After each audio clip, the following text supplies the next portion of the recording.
Fertilization is the epic story of a single sperm facing incredible odds to unite with an egg and form a new human life.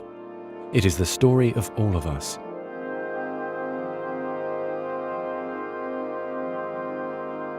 During sexual intercourse, about 300 million sperm enter the vagina. Soon afterward, millions of them will either flow out of the vagina or die in its acidic environment.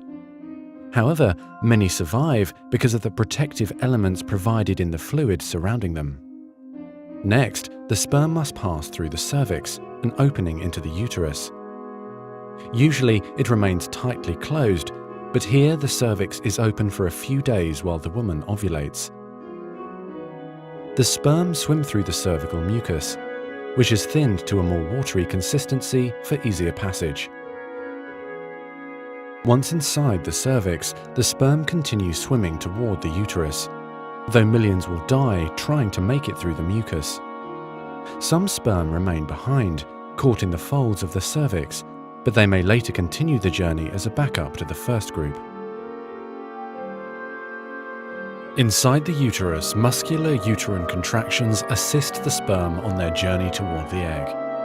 However, resident cells from the woman's immune system, mistaking the sperm for foreign invaders, destroy thousands more.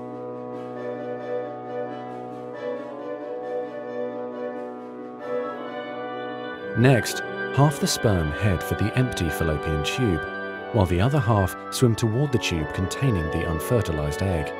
Now, only a few thousand remain. Inside the fallopian tube, tiny cilia push the egg toward the uterus. To continue, the sperm must surge against this motion to reach the egg. Some sperm get trapped in the cilia and die. During this part of the journey, chemicals in the reproductive tract cause the membranes covering the heads of the sperm to change. As a result, the sperm become hyperactive, swimming harder and faster toward their destination. At long last, the sperm reach the egg. Only a few dozen of the original 300 million sperm remain. The egg is covered with a layer of cells called the corona radiata. The sperm must push through this layer to reach the outer layer of the egg, the zona pellucida. When sperm reach the zona pellucida, they attach to specialized sperm receptors on the surface, which triggers their acrosomes to release digestive enzymes, enabling the sperm to burrow into the layer. Inside the zona pellucida is a narrow, fluid-filled space just outside the egg cell membrane. The first sperm to make contact will fertilize the egg. After a perilous journey and against incredible odds, a single sperm attaches to the egg cell membrane. Within a few minutes, their outer membranes fuse and the egg pulls the sperm inside. This event causes changes in the egg membrane that prevent other sperm from attaching to it.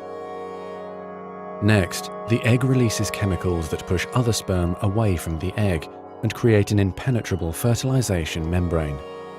As the reaction spreads outward, the zona pellucida hardens, trapping any sperm unlucky enough to be caught inside.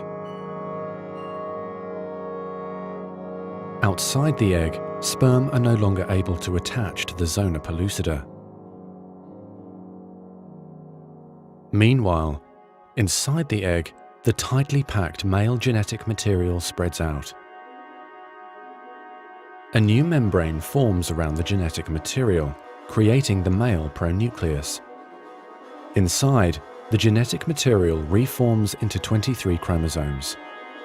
The female genetic material, awakened by the fusion of the sperm with the egg, finishes dividing, resulting in the female pronucleus, which also contains 23 chromosomes. As the male and female pronuclei form, spiderweb-like threads, called microtubules, pull them toward each other. The two sets of chromosomes join together, completing the process of fertilization. At this moment, a unique genetic code arises, instantly determining gender, hair color, eye color, and hundreds of other characteristics. This new single cell, the zygote, is the beginning of a new human being. And now the cilia in the fallopian tube gently sweep the zygote toward the uterus, where he or she will implant in the rich uterine lining, growing and maturing for the next 9 months until ready for birth.